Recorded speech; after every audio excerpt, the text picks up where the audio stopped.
Over the last few months, we have been incredibly grateful to receive donations to the channel of a variety of different custom Red Shadow action figures. First of all, we got the custom Red Shadow Night Viper based on the Cobra Night Viper that was donated by Scuba Pete. Then we got the Red Shadow version of the Cobra Eel donated by Michael Caparello. And then in the last live stream, we had two of these amazing Red Shadow figures from the Marauder company donated by Leonard Shaw. And in today's video, we're going to take a closer look at these action figures. Come with me, toy fans. Hello Action Force fans, my name is Tony and welcome to the Analog Toys YouTube channel, where we're obsessed with bringing you the history of vintage toys and action figures. Now, the original Red Shadow figures represented the foot soldiers in Baron Ironblood's army. And these figures were adapted from the earlier 1982 release of the Action Force German Stormtrooper, where they simply recoloured the uniform and changed the head sculpt somewhat, and then armed the figures with a bazooka and an ammo case. And much like a lot of the other Action Force line, these figures only have 5 points of articulation, even though we did get a few G.I. Joe styled articulated figures in the line, such as Red Laser and Red Jackal. And the first of the custom figures to be donated was this awesome Red Shadow Night Viper that came from Scuba Pete. And I believe that this is a Black Major custom. I love the fact that we've got the Red Shadow skull and crossbones symbol on the chest. And this Red Shadow Night Viper is also armed with some kind of a thermite grenade. And finally, topping off the accessories, we have the flip down red visor. And I must say, it's really nice to have another fully articulated 3 3/4 inch Red Shadow type figure to add to my collection. It just enhances the play scenarios for me. Now, this is the first Black Major custom figure I've ever examined, and one thing I've found is that the plastic is not quite the same quality as the original sort of Action Force or G.I. Joe figures. However, with the collector in mind, I'm certainly not going to be exposing this figure to, a lot of arduous play in the backyard or on the living room floor. So it displays perfectly well. His lower right leg is a little bit loose, it flops around. I'm probably going to tighten that up using some PTFE tape, some thread tape. That's a little trick that I learned from the Toy Polloi channel. But at the moment, with this figure's legs being so loose, I have to display this one on a figure stand, otherwise he just falls over. Next up, we have the Red Shadow Eels. And the Cobra Eels figure is one of my personal favourite Cobra action figures from the original G.I. Joe line. Partly because the character appears on my favourite ever comic cover from Action Force Weekly, with the Cobra Eel appearing on the cover of issue 2 in the London Underground being pursued by Snake Eyes and Scarlet. It's just a fantastic cover. But the original Cobra Eel figure is also a really, really nice figure. Has some great accessories, it's nicely sculpted. Just one thing to be aware of if you're collecting original vintage versions of this is don't plug the hoses into the back of the backpack.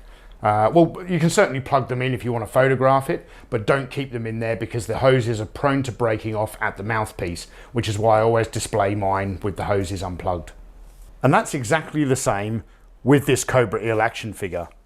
Again, we've got the enemy team skull and crossbones logo on the torso, however this one is much larger. And this symbol is just displayed straight onto the red coloured plastic of the torso, rather than being given the traditional black background that you most often see this logo associated with. Now, this figure comes with the exact same accessories as the original Cobra Eel. So we've got the 2-piece backpack, we've got the pair of swim fins, we have the harpoon gun, and the oxygen mask that attaches to the front of the helmet with the hoses that go into the back.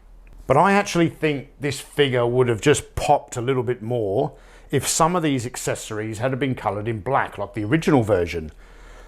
If you just take a look here where I've swapped out the backpack, the mouthpiece, the flippers and the harpoon gun with the original accessories from the Cobra Eel, I think the figure stands out a lot more. But one thing that is fantastic about finally having a Red Shadow Cobra Eel in my collection is now we have at least someone in the enemy team who can take on the Q-Force. Because previously, all the different vehicles, figures, accessories in the enemy team line, the Robo Skull could take on the Triad Fighter and all of the ground vehicles could fight with the Z-Force and the SAS. But there was nothing really in the line that was aquatic that could go up against the Q-Force. So I do like the fact that I've now got a Red Shadow Eel, who can potentially sabotage the Q4 Swordfish. Now we get to the most impressive of these custom figures, and these are the Red Shadow Infantry from a company called Marauder. And the first time I became aware of the Marauder action figures was through a video on retroblasting, where Michael French assembled a team of World War II American soldiers to represent the cast of Combat. And much like those figures, these Red Shadows from Marauders are heavily customizable. The figures are modular, which means heads can be popped off and interchanged, hands can be changed. But the two figures that Leonard Shaw have sent me come with ammunition pouches that you need to plug into the front of the web harness. They have AK-74 assault rifles, and I was absolutely amazed to realise that they actually have removable magazines. You know, I've seen that in 1/6 scale figures before, but never in figures of this scale. They have a very nice backpack that can carry a number of the other accessories, such as these two strips of, I don't know what they are, shotgun shells. Then there is an explosive of some kind and a remote detonator. On the side, we've got a little red clip that plugs into the side of the backpack, which can carry the potato masher grenade, the stick grenade. And on the other side, another clip that holds a sawn-off shotgun. And I think just the whole idea of a sawn-off shotgun for a Red Shadow Trooper, I don't know, it just fits for me. It's perfect.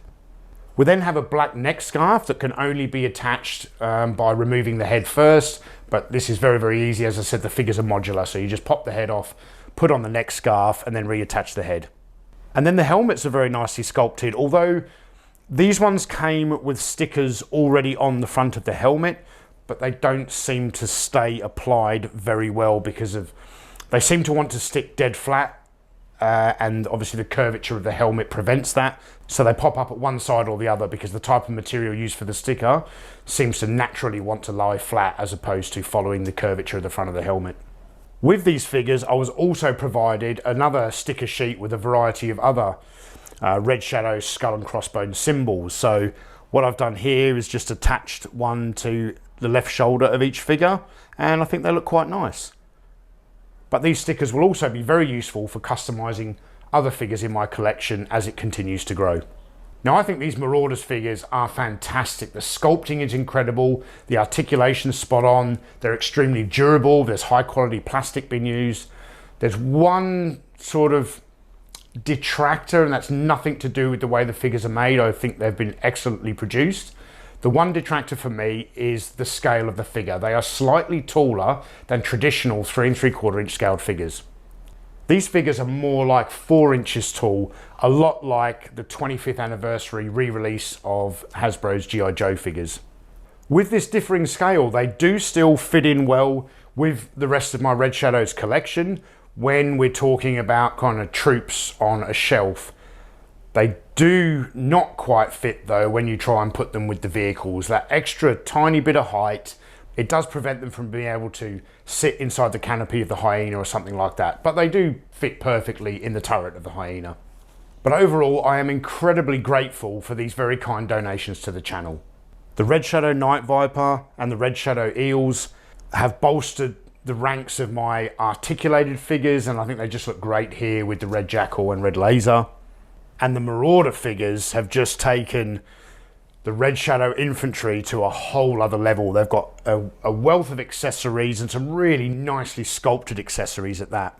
So Action Force better watch out, because Baron Ironblood's army is quickly growing, and I'm so impressed with these that I'm probably going to acquire a few more, and the next thing you'll know, the Red Shadows may be able to overthrow the Action Force. So if you enjoyed this video, you might want to check out our review of the entire Red Shadows Action Force line by clicking the link right here. Or to check out our video where we discuss the development of the magnificent Robo-Skull toy, you can click right here.